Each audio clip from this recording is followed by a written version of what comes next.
We are in the final days of the Canadian federal election. This time next week, Canadians will have a new government, and we're going to talk about it on this episode of Follow the Lead podcast.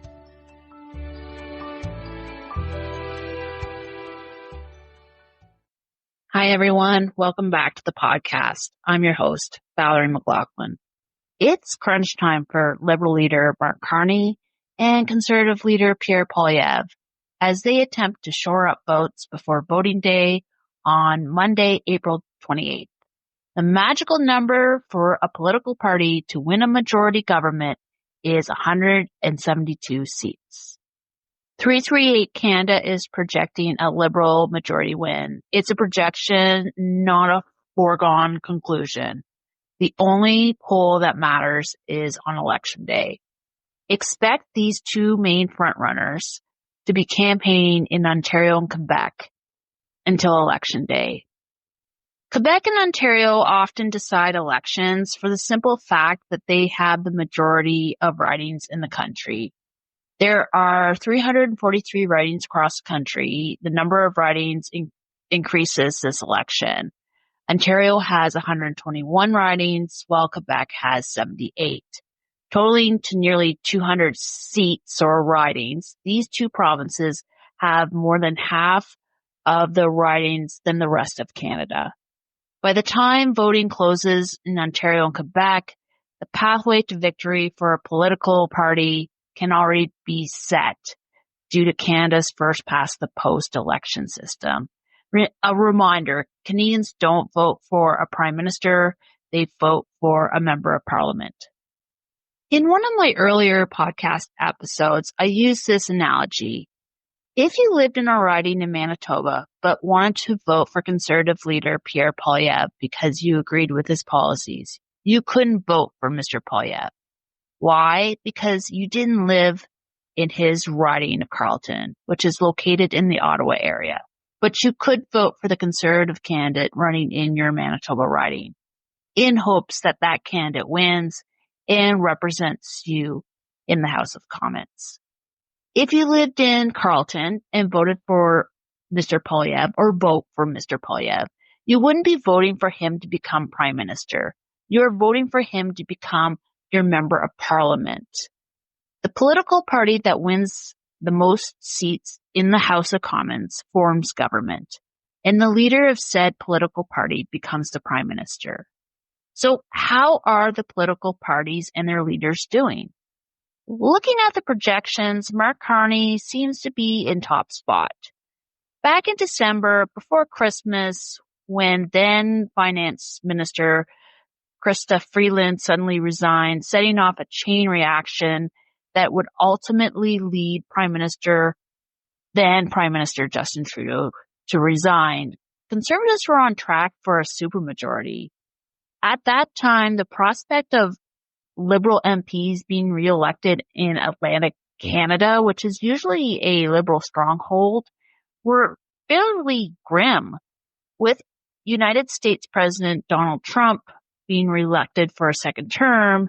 There has been a reversal of fortune for Liberal candidates in this region, as the party may pick up 27 seats.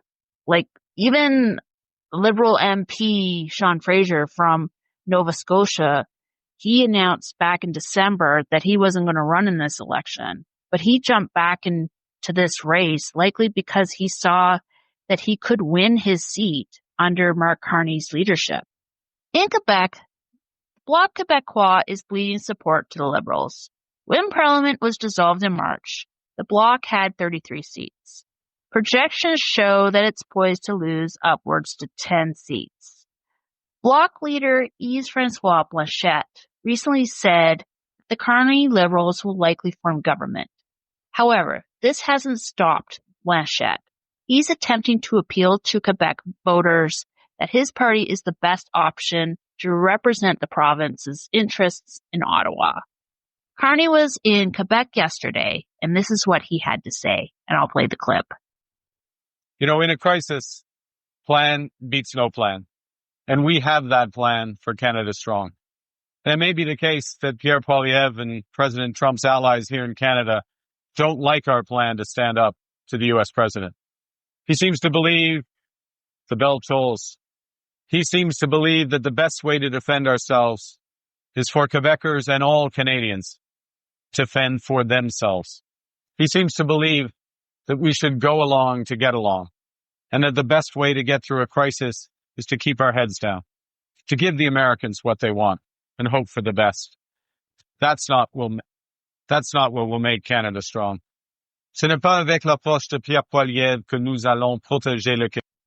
In Western Canada, meaning Manitoba, Saskatchewan, and Alberta, the Conservatives are forecasted to win the majority of seats, which isn't surprising because Saskatchewan and Alberta are very conservative.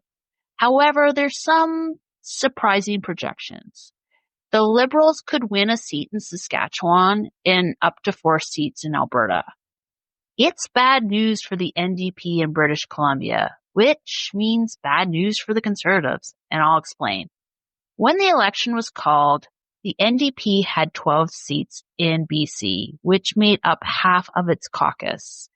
The NDP is projected to win only 3 ridings. NDP leader Jagmeet Singh could lose his own seat. He was in British Columbia yesterday trying to persuade NDP voters to stay with the party, not park their vote with the Liberals. And I'll play a clip.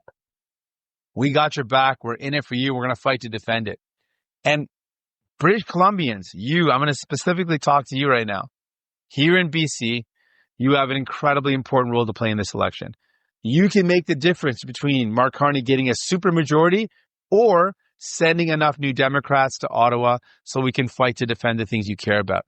You have the power in this election to use that power to vote for New Democrats to say, no, I don't want to see cuts to healthcare.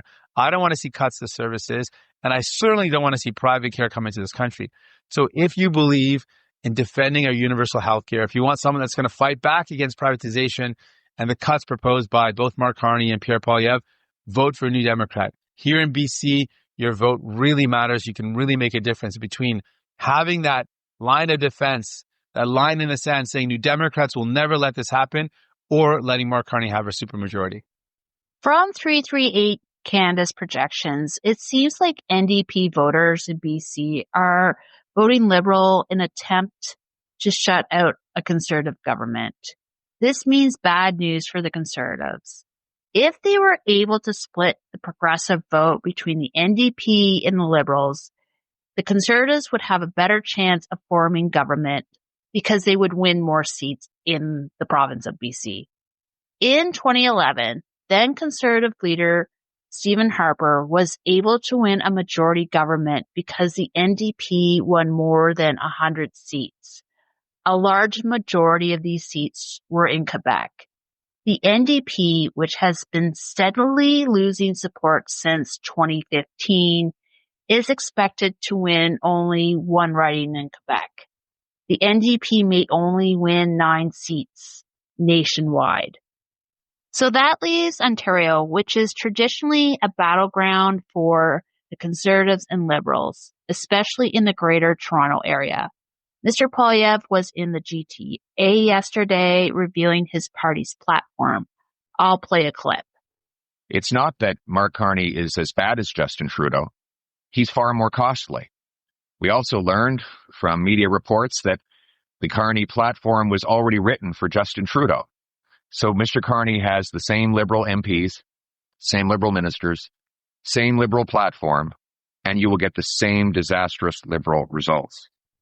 Looking at the individual riding projections by 338 Canada, the Conservatives do have an uphill battle to win seats in the GTA and the Southern Ontario region, especially in those urban areas. Brampton is posed to vote Liberal, as well as Mississauga, Scarborough, and Toronto. Now, both the Liberals and Conservatives have released their platforms. This may, and I stress may, have an impact on how people vote. But again, it's a long shot for the Conservatives to pick up enough votes in those ridings to turn them blue. But anything can happen in an election, like anything. Speaking of voting, you only have one more chance to vote in this election, and that is on Election Day on Monday, April the 28th. An estimated 7.3 million Canadians voted in the advance polls during the long weekend. This was a 25% increase in voter turnout from the 2021 election. Elections Canada closed off voting at its offices yesterday at 6 p.m. I was at my writing office trying to vote, and it was super busy. I wasn't expecting that many people. When I left and I did vote, the line was longer than when I first arrived. If you are a Canadian citizen who is 18 years and older and want to vote, you can listen to the voting crash course episode I posted on April 16th. I break down how to vote in this election. I encourage everyone who has the ability to vote on Monday. I know I've cited a whole bunch of projections in this episode, and I know projections can have a negative impact as the forecasts may persuade people to stay home.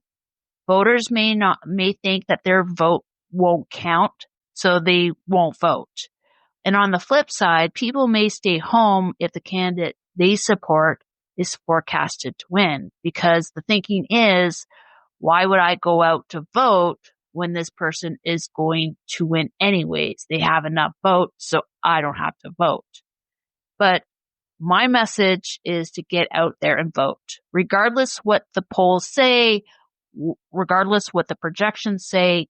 Just get out and vote, because like I said, anything can happen in an election, and I'm expecting to be some upsets in this election. So there's a good chance that ridings that are projected to go a certain way may go a totally different way. So please get out there and vote. That's my plea to the public. Get out there and vote.